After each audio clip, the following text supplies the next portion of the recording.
looking back on what things to watch for week 1, that we posted a video about that. We were talking about our 5 rookie QBs, and you specifically said that one of them was going to do well. And you said RG3, and you were totally right.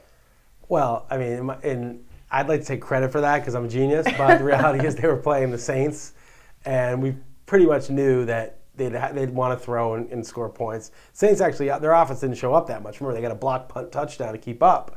But RG3 probably would have had huger numbers if they really had to keep up. But that was an easier call. I know a lot of people liked Russell Wilson. I didn't. Andrew Luck kind of got his garbage numbers, but he threw a bunch of picks. And nobody, I think, started Whedon or Tannehill. No, but Whedon, the only one of the rookies starting that was starting at home and actually did the worst, I think. Well, Tannehill was pretty bad too. Didn't they? They both had 4 turnovers, I think, each, right? Yeah, Tannehill at least completed some forward passes. Whedon was truly abysmal. I mean, abysmal beyond abysmal. And I just wonder. Are they in trouble? I think they're in trouble. I don't know what his future in the NFL is. I mean, I understand it's his first start, and you got to give him a mulligan, but you can't look that bad. It's like you can look bad. Like Russell Wilson didn't look good, but he didn't look like he doesn't belong in the NFL. You really didn't think Whedon looked like he belonged in the NFL? I mean, he really didn't. Oh, poor guy. Well, I could be wrong. I mean, it's just his first start, but you want to show something. I mean, just have some sign of life, and there was none. But his supporting cast, I mean, it's bad. Yeah. There wasn't even really a tough chance. matchup, but still. I feel like we're at a funeral. Yeah. Well, we'll see. And then about the health of our running backs, we did learn a lot actually about the running backs. I think this week, and we talked about it. Looking forward to week 1.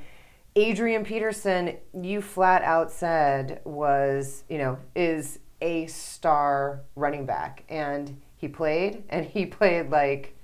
Well, I said that, but I was not starting him this week. I thought he'd get 5 to 10 carries. But you were talking about him being he is like the specimen. Well, there's no doubt. Nobody would dispute that. He's the guy when he's healthy, and it looks like he's miraculously healthy. I didn't really believe it. I thought there was a lot of incentive to exaggerate his return because everyone wants to see the superstar back. The media hypes it up. Everyone wants to say, "Great." There's no one who has incentive to say, "Nah, he's not doing that well." So it's prone to exaggeration, but in this case, it was actually, at least seems to be true. Now, no swelling after the game reported, which is a very good sign. And if he bounces back okay, then he's probably a top 7 running back heading into week 2. Now, the only issue, and especially against the Colts, the only issue is, when Wes Welker came back, he looked really good out of the gate, and he kind of fatigued down the stretch.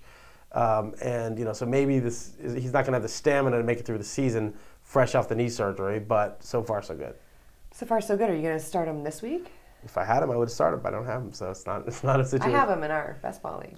Oh, well, then you're gonna that's even better because you'll only start him if he does well. I know. Actually, I think after playing that first week of best ball, that's all I want to ever play is best ball. It's like, it's a win-win situation. Right. It takes all the stress out of it. Totally. Just enjoy it. I loved it. Yeah. I loved it. Right. I'm doing that from here on out. What did we learn about Richardson? Not that much information. We thought we might get some. I haven't watched that game yet. I watched almost none of it. I mean, I wouldn't subject myself to that. He had something like 19 carries for 40 yards, something horrible. And, he had nowhere to run. They knew that there was nothing to worry about in the passing game, so they could stack the box. I think they need to get Colt McCoy in there. I know that sounds desperate, and maybe it is, but Colt McCoy was decent his rookie year, and last year he was playing half concussed out of his skull. They didn't diagnose it, so he was terrible. Aww. But I think at least he could be a credible quarterback and somebody that at least could complete a forward pass. So I would. How many games are you going to give?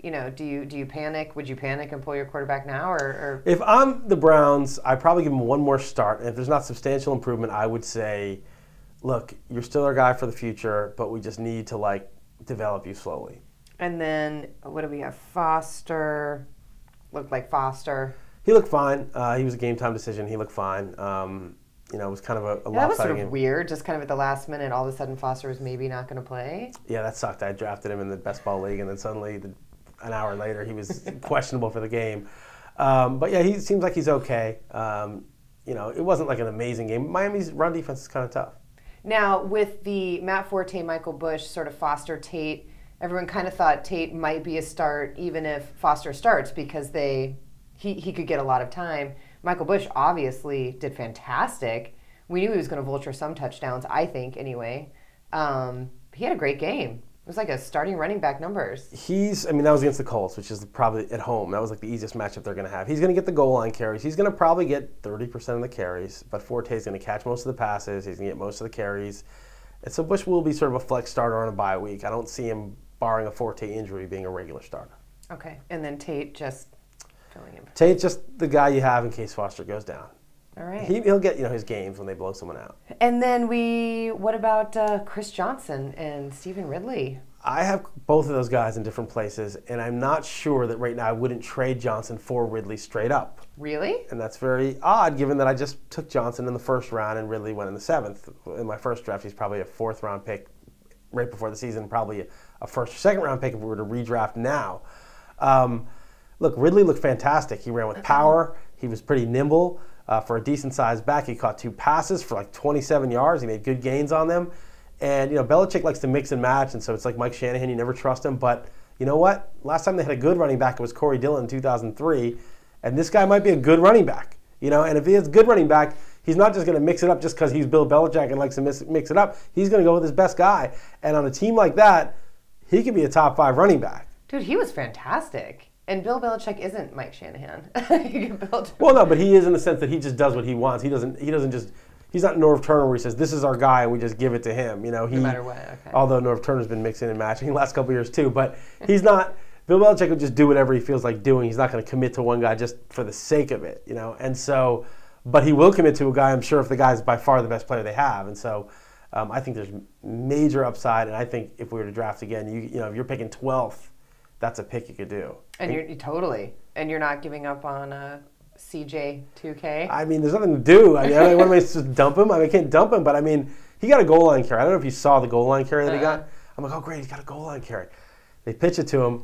There were 4 guys in excess of 300 pounds pushing him 4 feet under the ground. Jeez. He was only his foot was sticking up out of the ground. Like you could just see a foot. The rest of him was buried 4 feet in the ground before he even got the ball. The blocking was so terrible. I was just like, just block somebody. Just block one person. And that's what happened last year, though. And that's why it's scary. If it was just one game, it's one game, it's no big deal. He's an elite running back. But that's what he dealt with all last year. There was no room to run. And it's happening again. I don't know. It's very scary. So wait, are you going to start him this week? Yeah, I'm going to start him. You're going to start him every week until you just can't, right? He's going to, he should get 15, 20 carries unless he gets 11 carries for 4 yards and they scrap the run. But, it's just too similar to last year. All right, well, that's our look back at week 1. And oh, by the way, Peyton Manning looks like he's healthy, too. You think? I think you owe me money on that. You $10. I didn't bring it, though, which I'm very ashamed of. I always pay my debts right away, but I left my wallet at home. But I do owe you $10. You were right. I was wrong on your homer pick. Although I do think the Steelers would have driven down and scored that touchdown had that pick 6 not happened. But that's part of the game, and I owe you $10. So on a subsequent video, I will be paying you that money. Thank you.